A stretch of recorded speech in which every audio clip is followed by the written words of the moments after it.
The Man from Toronto, out on Netflix, new action comedy directed by Patrick Hughes, who previously made The Hitman's Bodyguard and its sequel.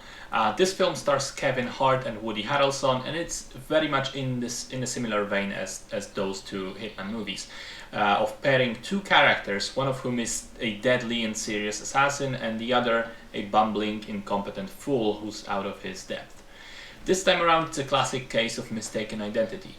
Because of a stupid error, Kevin Hart's character Teddy, who is kind of a loser salesman for the local gym, who's just trying to create a lovely birthday weekend for his wife, he gets mistaken by gangsters for the titular Man from Toronto, who's an assassin and a torturer for hire, and he's played by Woody Harrelson.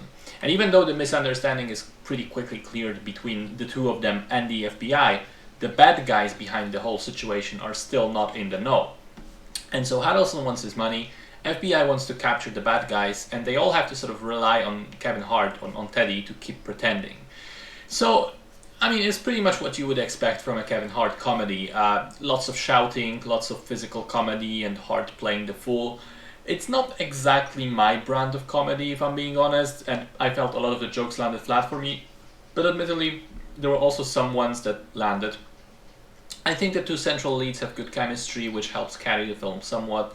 The action is so-so. There are some entertaining set pieces, and the sequence in the climax is a neatly shot, long sequence, which looks pretty great, at least until you begin paying attention to the choreography and realize how staged it actually is.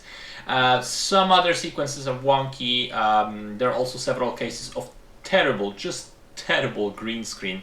I haven't seen it this bad in a good while, in a good couple of years.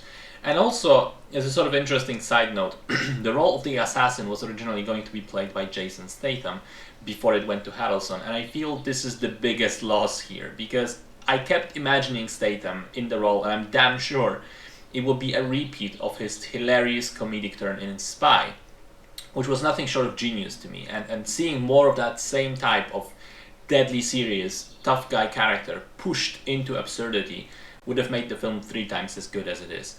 I mean, Harrelson is a good actor, of course, I like him, but he's just not the same type of presence that Statham, unfortunately. So, as it is, I'd say it's an average film. Fans of Hart's comedy can enjoy it, otherwise it's a pretty inoffensive inoffensive background noise type movie. For me, the most memorable thing about it will be the fact that because of the Statham situation, it joins the list of these interesting Hollywood what-ifs.